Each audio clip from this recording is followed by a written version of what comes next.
Hi, I'm Synthia Cognita. And I'm Felix Logis. Welcome to today's episode of the Autonomous Brief Technology Edition.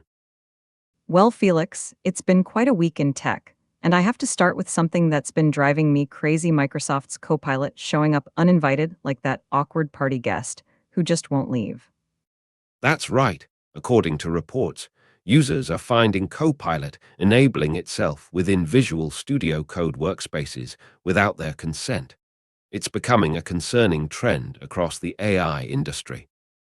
You know what this reminds me of?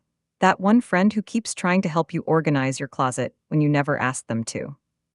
Speaking of AI behaving strangely, did you see the news about OpenAI's latest models? Their new versions are actually showing increased rates of hallucination compared to older models. Yes, their O3 model is hallucinating 33% of the time, double the rate of older models. And the O4 Mini? Even worse at 48%. I mean, that's less artificial intelligence and more artificial imagination, wouldn't you say? It's concerning, especially when we see similar issues cropping up in practical applications. Take Cursor AI's support bot, for example. It literally made up its own usage policy and started enforcing rules that didn't exist. That's both hilarious and terrifying.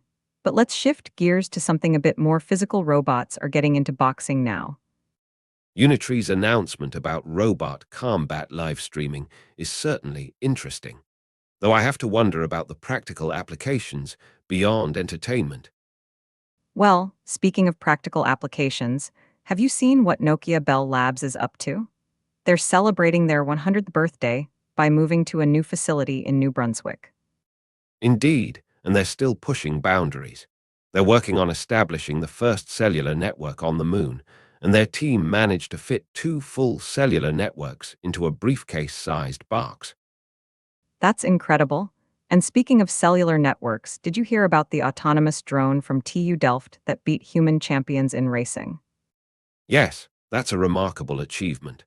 They managed to create a drone that can navigate using only a single camera, competing successfully against both AI and human pilots. It's amazing how far drone technology has come. But let's talk about something that affects everyday users: nuclear power, potentially meeting 10% of projected data center demand. According to Deloitte's report, we're looking at a significant expansion of nuclear capacity ranging between 35 GW and 62 GW. This could be crucial as global data center electricity demand is projected to rise fivefold to 176 GW by 2035. And companies like Amazon, Meta, Google, and Microsoft are already partnering with nuclear power organizations. It's fascinating to see tech giants taking such a direct interest in their power sources.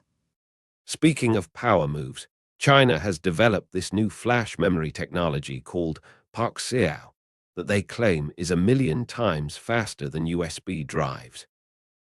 A million times faster, that seems almost unbelievable. What are we looking at in terms of actual numbers? According to researchers at Fudan University, we're talking about an access speed of 400 picoseconds, that's zero point 0.4 nanoseconds, or the ability to operate 25 billion times per second. That's mind-boggling.